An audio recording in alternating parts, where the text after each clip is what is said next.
We start off with a huge ship on an expansive body of water. We see two guys are trying to steal some booze. These guys are really risking their lives for a little juice. We all know someone like that. Anyway, as it turns out, it's not booze in there. It's some toxic gas. So once they open it, they get fried. The captain and some other guys rush down there, find their bodies and take them home for a befitting burial. You thought they just threw the bodies into the ocean. Next, we follow an Audi out of their ship and through a police checkpoint. Then we see two guys fishing in a little boat. Well, more like one man fishing and one dozing off. The guy in the Audi stopped for yet another security check, but this time he's asked to step out of the car and into the office. He acts as if he's ready to comply, but he speeds off. And just 5 minutes in, we have our first car chase. And that's what I'm talking about. The race and the fishing are somehow linked, though. The directions for the fishing apply to the driving, that type of stuff. Soon, the link is revealed. One of the fishermen, Inspector Tarconi, gets a call about the guy in the Audi, and he looks at his fishing partner, Frank, like he was suspicious of him, but he has the perfect alibi. Anyway, fishing had to be abandoned, and the two men left. Then, we see a man in a three-piece suit coming down from a jet. He's accompanied by some men through immigration. He says he's here for environmental business. And just after that, a minister is being interviewed by journalists about environmental business too. Apparently, this minister likes to piss off a lot of people. He's just like me trolling on Twitter. Anyway, he gets a confidential package and a phone inside it starts ringing. He picks it up and it's our guy from the jet talking and also watching him through a pair of binoculars. The guy from the jet says his name is not important and he basically tells Mr. Minister to get back into negotiations with EcoCorp for insurance of a license to do business in Ukraine. If not, it's his daughter's head. The guy has the minister's daughter and he put her picture in that envelope as proof. He opens it and he's scared. Now we see Frank relaxing in front of the TV even though his face doesn't look so relaxed. He gets up to pick up the TV remote and a few seconds later that Audi from earlier rams into his sitting room. My man could have really died had he not stood up. Anyway, he calls the ambulance for the guy driving, checks his pulse and then his passport. He sees his name is Malcolm and starts calling out to him to try and wake him up. As Frank is calling out his name, it takes him back to a time when he referred this same guy for a job he did not want to take. His refusal to take the job led to a huge fight. Well, not really a fight, just Frank whipping 4 grown men's asses gentleman style. No stain on his white shirt, cufflinks still on, tie still fastly knotted, and his jacket didn't even touch the floor once. Those men should be ashamed of themselves. After he's done with the men, we're back to present day and Malcolm finally wakes up and yeah, they both know each other.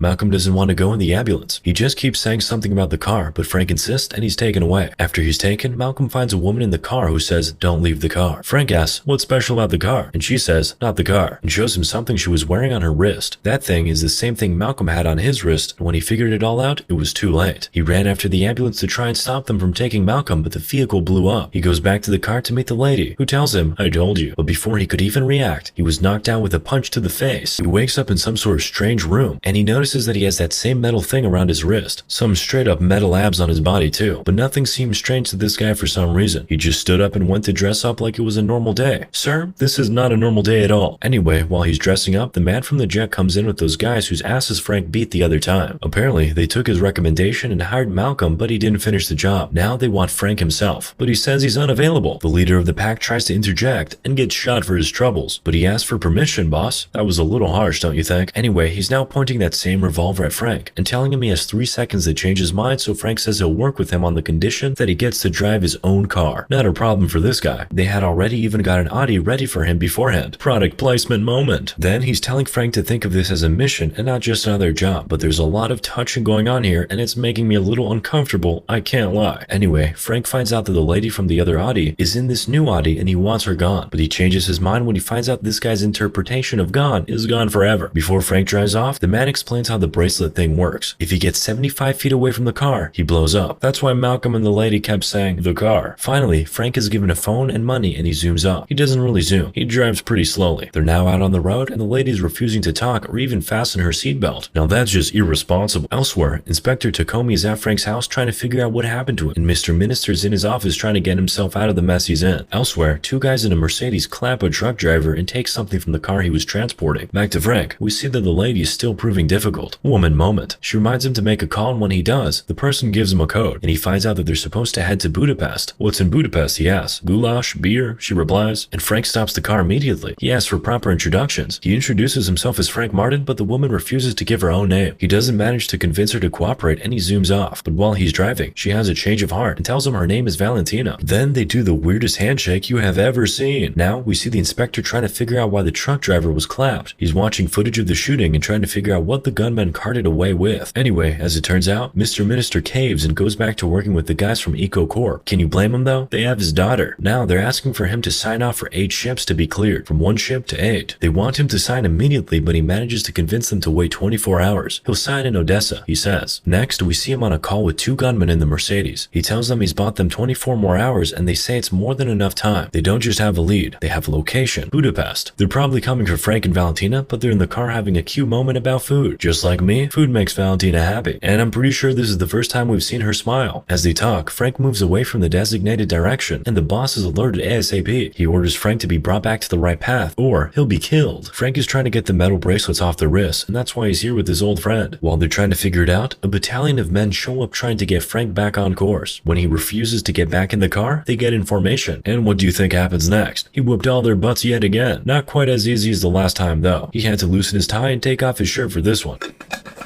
When the leader of the pack notices that Frank is winning this fight easily, he goes and gets the big guy. And frankly, this was Frank's first difficult fight. Frank is tossed around and given quite the beating, but he manages to outsmart the big guy and beats him up. Manlets win again. He goes back out, gets clothes from his car, and dresses up again. Valentina is now looking at him with desire in her eyes. She comes out of the car and tells him, "You fight good, but you tie bad," in a sussy manner, and walks back to the car to take a nap. Okay, the tension keeps intensifying between these two. Can't wait to see more. Frank is back driving and he calls the boss and asks for a face-to-face meeting. The boss calls on a payphone, and over the phone he tells Frank that he's fired. Before he even drops the phone, another man has made his way into the Audi and is now driving it away. Frank is running through the market to get the car back. It's not that he loves the car that much, you know. He's just trying to stay close so he doesn't blow up. Now he's on a bicycle chasing the car. He's literally riding through buildings to stay close, and he eventually kicks the guy out of the car, gets in, and resumes driving like nothing happened. Very based. He gets to a payphone and calls the inspector, who tells him some guys in Mercedes might be in Budapest looking for his head. Of course, you know the guy he's referring to. In return, Frank tells the inspector about Valentina and that he doesn't know what she has to do with anything except that she tells him he's going to die. He now calls the boss and tries to make a trade. He delivers the packages for the boss and he gets rid of the bracelet in return. But really, that call was to help the inspector track the location of the boss. Back in the car, Frank calls Valentina Russian, but she takes offense and says she's Ukrainian and that they're much different. Up here, pointing at her head, and down here, pointing at her heart. What about down there?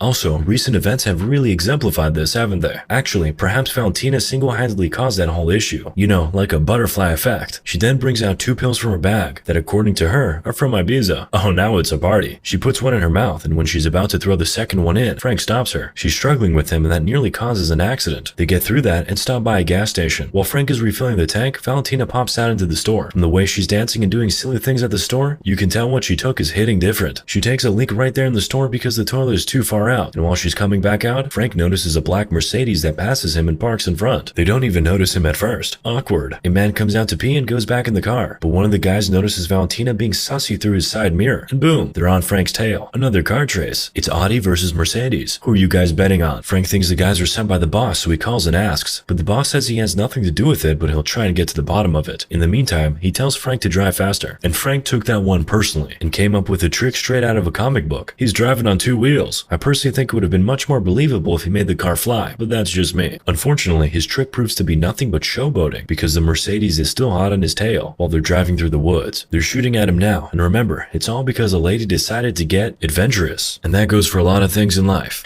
He managed to lead them into a valley where they crash into, and they all get fried. For the first time, he's taking a rest. Then Valentina starts giving him a massage and pays respect to the back of his bald head. He asks what she's doing. You can probably guess her response, but he says he's got no time for that. This is a focused, based, alpha man. She tries to argue with him, but he's not in the mood, so he gets out of the car. She takes the key from the ignition and also gets out of the car, still trying to get her way. She won't return the keys unless he does what she commands. Whoa. Anyway, the boss apparently can't track them where they are, but he has figured out that the men in the black Mercedes were sent by the minister, so he calls him and warns him that if he does something like that again, he would never see his daughter again. Mr. Minister, however, wants to hear from his daughter before he signs anything, and he appears to have also done his homework as he calls the boss by his name, Mr. Johnson, and that shocks him. Mr. Johnson is calling Frank, but he's preoccupied. We cut to Valentina narrating the story of how she and Malcolm ended up at Frank's house that day, from partying in Ibiza to getting transported in Malcolm's car and then getting chased by gunmen in France. As she keeps talking, she reveals she has feelings for him now. It's not even been a full day. Hopefully one day, I'll be able to relate. I need to start going outside. They finally get back on the road and Johnson gives them a new location to be at. Next, Mr. Minister arrives at a place where he meets the inspector, who tries to have a word with him about his daughter. He's helping the minister trace Johnson's call, after which he calls Frank and gives him an update. During that call, we find out that Valentina is the minister's inspector's daughter. That is the package Frank is supposed to deliver, but now he has gone and gotten himself attached. Johnson is now directing him to where the delivery is to be made, and apparently it's a bridge. He's trapped on both sides and gets a call from Johnson asking him to send Valentina out. They all come out of their Range Rovers, and Frank promises Valentina he won't die, and then tells her to go meet the men. But before she steps out, she asks for a kiss, and of course, he obliges. She walks to Johnson, who unshackles the metal bracelet. Her thank you to him was a spit in the face. I wouldn't mind, honestly. He wipes off his face, punches her in the stomach, leads her to the car, and instructs his men to finish Frank off. Immediately, they start shooting at him, and he just drives off the bridge straight into the water. They don't stop shooting, even while he's underwater. While he's there, he calls the inspector and tells him where he is. In the meantime, he finds a genius way to stay breathing underwater, and then floats to the top. I would have never thought of that. Johnson and his men take the lady to the train station, and they all board. Meanwhile, Frank is already out of the water by the time the police get there. Finally, the minister gets to talk to his daughter over the phone, and the only thing she says to him is don't sign. Johnson takes the phone from her and tells him he has just 15 minutes and hangs up. Over at the riverbank with Frank and the inspector, we find out that all this commotion has been happening because of garbage. Guess you could say this has all been a huge waste of time.